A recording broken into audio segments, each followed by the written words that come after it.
Dear student, आज का जो टॉपिक है वो है वैद्युत विभव तथा विभवांतर, जिसे हम कहते हैं electric potential and potential difference. तो सबसे पहले वैद्युत विभव क्या होता है, मैं आपको डेफिनीशन इसकी बता रहा हूँ।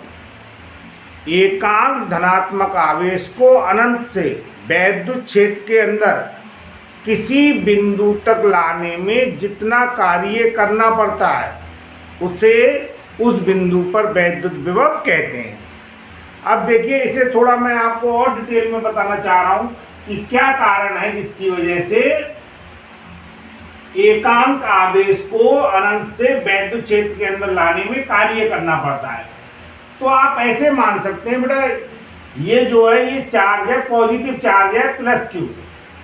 इसके आसपास क्या होता है, एक वैद्युत क्षेत्र उत्पन्न हो जाता है, वैद्युत क्षेत्र उत्पन्न हो जाता है। अब यहां पर मैंने आपको बताया अनंत पर हम मान रहे हैं धनात्मक एकांक आवेश, पॉजिटिव यूनिट चार्ज। यह वाला चार्ज भी धनात्मक है, ये वाला चार्ज भी धनात्मक है, तो इनके बीच क्या लग रहा है, प्रतिकर्षण का बल लग रहा है।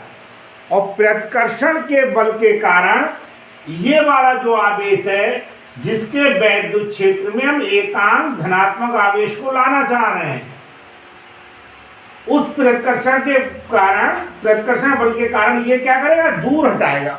और जबकि हम इसे क्या कर रहे हैं, पास ला रहे हैं, तो हमें प्रतिकर्षण बल के विरुद्ध कार्य करना पड़ता है। तो यह कार्य मैंने आपको बताया था, जिसके आधार पर हम वैद्युत विभव की परिभाषा देते हैं। एक बार फिर मैं आपको बता रहा हूं, एकांक धन आवेश को अनंत से वैद्युत क्षेत्र के अंदर किसी बिंदु तक लाने में किया गया कार्य ही उस बिंदु पर वैद्युत विभव कहलाता है। देखिए, हमने माना यदि स्मॉल क्यू आवेश को अनंत से किसी बिंदु तक लाने में कैपिटल डब्ल्यू कार्य करना पड़ता है, तब वैद्युत विभव, वैद्युत विभव को अगर हम V मान लें तो V बराबर क्या हो गया, कार्य अपॉन आवेश W अपॉन Q। अगर हम इसका मात्रक निकालेंगे तो मात्रक आप समझ रहे हैं, W है कार्य, कार्य का मात्रक क्या होता है, जूल, और आवेश का मात्रक क्या है, कूलम। तो जूल अपॉन कूलम को हम क्या कह देते हैं, वोल्ट कह देते हैं। तो वैद्युत विभव का मात्रक क्या हो जाएगा, वोल्ट हो जाएगा।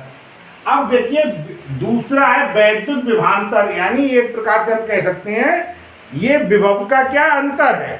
जैसे हम उसी चित्र में आपको समझा रहे हैं, एक ये प्लस क्यू आवेश रखा हुआ है और उसके वैद्युत क्षेत्र में दो बिंदु हैं, ए और एक बी। अगर हम एकांक धनावेश को ए से बी पर लाएंगे तो ए से बी पर लाने पे, जैसा मैं आपको समझा चुका हूं, कार्य करना पड़ेगा। तो वैद्युत क्षेत्र में हम कह सकते हैं, या हम कह सकते हैं किसी परपथ में एक बिंदु से दूसरे बिंदु तक एकांक धनावेश को लाने में जितना कार्य करना पड़ता है उसे वैद्युत विभवांतर कहते हैं। तो आप हम इसे बता रहे हैं, यदि ए से बी तक स्मॉल क्यू आवेश को लाने में कैपिटल डब्ल्यू कार्य करना पड़ता है, तब वैद्युत विभवांतर। तो वैद्युत विभवांतर को अगर हम डेल्टा वी मान लें तो डेल्टा वी बराबर क्या हो जाए, कार्य अपॉन आवेश डब्ल्यू अपॉन क्यू।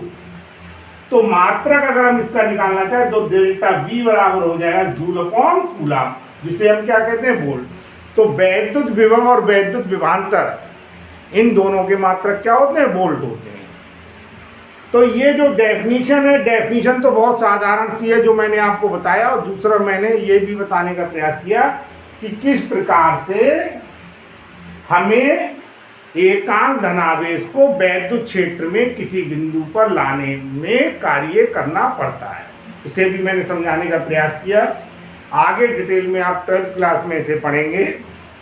अगर आपको यह वीडियो पसंद आया हो तो इसे लाइक कीजिए, अधिक से अधिक शेयर कीजिए और मेरे चैनल को सब्सक्राइब कीजिए। धन्यवाद।